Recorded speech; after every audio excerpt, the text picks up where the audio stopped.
Tuhan bersamamu. Dan bersama roh. Inilah Injil suci menurut Santo Markus.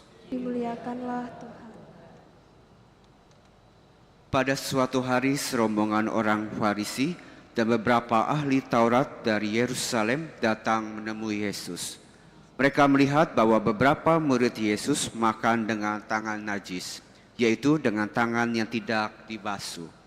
Sebab orang-orang Farisi seperti orang-orang Yahudi lainnya tidak makan tanpa membasuh tangan terlebih dahulu, karena mereka berpegang pada adat istiadat nenek moyang mereka. Dan kalau pulang dari pasar, mereka juga tidak makan kalau tidak lebih dahulu membersihkan dirinya. Banyak warisan lain lagi yang mereka pegang, umpamanya hal mencuci cawan, kendi, dan perkakas dari tembaga. Karena itu orang-orang Farisi dan ahli-ahli Taurat itu bertanya kepada Yesus, "Mengapa murid-muridmu tidak mematuhi adat istiadat nenek moyang kita? Mengapa mereka makan dengan tangan najis?" Jawab Yesus kepada mereka, "Tepatlah nubuat Yesaya tentang kamu, hai orang-orang munafik. Seperti ada tertulis, bangsa ini memuliakan aku dengan bibirnya, padahal hatinya tetap jauh dari aku. Percuma mereka beribadah kepadaku, sebab ajaran yang mereka ajarkan ialah perintah manusia. Perintah Allah kamu abaikan untuk berpegang pada adat istiadat manusia." Lalu Yesus memanggil lagi orang banyak dan berkata kepada mereka, "Hai kamu semua, dengarkanlah aku dan perhatikanlah ini. Apapun dari luar yang masuk ke dalam seseorang tidak dapat menajiskan dia. Tetapi apa yang keluar dari seseorang, itulah yang menajiskan dia. Sebab dari dalam hati orang timbul segala pikiran jahat, percabulan, pencurian, pembunuhan, perzinahan, keserakahan, kejahatan, kelicikan, perbuatan tidak senonoh, iri hati, hujat, kesombongan, kebebalan. Semua hal jahat ini timbul dari dalam dan menajiskan orang." Demikianlah sabda Tuhan. Terpujilah Kristus. Suatu hari ada seorang guru agama yang bertanya kepada murid-muridnya. Jadi guru agama ini berkata, "Anak-anak, suatu hari jika kalian ini memegang sebuah gelas dan gelas ini berisi penuh dengan air kopi, lalu tiba-tiba ada seseorang yang menabrak atau menyenggol kalian sehingga kopi itu tumpah, maka yang menjadi pertanyaannya adalah, mengapa kalian menumpahkan kopi?" Lalu jawab anak-anak itu kepada sang guru, "Kami menumpahkan kopi karena ada orang yang menabrak kami." Lalu guru itu tersenyum dan berkata kembali, "Jawaban kalian tidak salah, tetapi juga kurang tepat. Saya ada jawaban yang lebih tepat." Apa jawaban yang lebih tepat? Lalu guru itu kembali berkata, "Kalian atau kita menumpahkan kopi karena itulah yang ada di dalam isi gelas kita. Beda halnya kalau di dalam gelas kita isinya teh atau minuman yang lain, maka kita akan menumpahkan teh. Dengan kata lain, kita menumpahkan apa yang ada di dalam isi gelas kita." Bapak, Ibu, dan saudara-saudari yang terkasih, kira-kira pesan moral apa yang bisa kita petik dari ilustrasi singkat tadi? Dalam hidup, gelas atau cangkir ini melambangkan pikiran dan hati kita.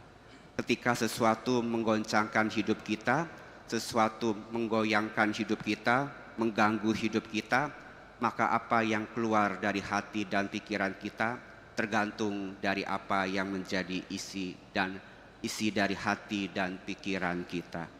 Kalau isi hati dan pikiran kita adalah hal-hal yang baik, maka sekalipun badai cobaan datang, kita ini masih bisa tetap bersyukur, kita masih bisa berterima kasih, dan tetap bisa mengasihi orang lain. Itulah sebabnya dalam bacaan Injil hari ini, Tuhan Yesus mengkritik orang-orang Farisi dan ahli-ahli Taurat. Mereka ini memuji Tuhan dengan mulutnya, tetapi hatinya jauh dari Tuhan. Apa itu jauh dari Tuhan? Karena hati mereka tidak mengasihi Allah. Mereka beribadah karena mereka demi keuntungan mereka sendiri. Mereka lebih mengasihi diri mereka, mencari untung diri untuk mereka sendiri, sehingga hati mereka tidak mencintai Tuhan. Semua ibadah yang mereka lakukan, mereka taat pada aturan, adat istiadat, semuanya demi kepentingan mereka sendiri. Sehingga ketika ajaran Yesus menggoncangkan mereka, ajaran Yesus mengkritik mereka, maka yang keluar dari pikiran dan hati orang-orang Farisi dan ahli-ahli Taurat adalah kemarahan, iri hati, dengki, dendam, kemarahan, dan ingin membunuh Yesus. Karena hati mereka ini penuh dengan hal-hal negatif, sehingga ketika mereka disentil, disentuh, disenggol, maka yang keluar juga hal-hal yang buruk. Maka bagaimana dengan kita semua? Mari di dalam perayaan Ekaristi ini kita mau selalu berdoa. Dalam hidup kita tidak bisa mengontrol segala sesuatu. Contohnya di dalam perjalanan kita sudah berkendara dengan baik, tetapi tiba-tiba kita bisa diserempet orang. Kita sudah berjalan dengan hati-hati, kita ini bisa ditabrak. Tapi yang penting adalah ketika cobaan dalam hidup datang, badai hidup menerpa kita, apa yang keluar dari hati kita, apa yang menjadi manifestasi dari pikiran kita, ini semua tergantung dari apa yang menjadi isi hati kita. Semoga kita mau mengisi hati kita, pikiran kita dengan hal-hal yang baik. Tadi dalam bacaan Injil juga dikatakan, bukan dari luar yang menajiskan kita, tetapi apa yang keluar dari dalam hati kita. Yang keluar dari hati kita, apabila hal itu yang jahat, maka semua itu akan membuat kita tidak kudus, membuat kita jatuh dalam dosa. Oleh karena itu, mari terus berdoa supaya kita mengisi hati, pikiran kita dengan hal-hal yang baik, hal-hal yang positif, supaya ketika badai cobaan datang, kita tetap bisa bersyukur, bisa bersuka cita, bisa memaafkan, dan bisa mengasihi. Salah satu caranya adalah kita mau berserah kepada Tuhan dan minta rahmat dari Tuhan. Hari ini seperti janjinya dalam surat Rasul Yakobus, setiap pemberian yang baik dan setiap anugerah yang sempurna datangnya dari atas, diturunkan dari Bapa segala terang. Oleh karena itu minta kepada Tuhan segala hal yang baik.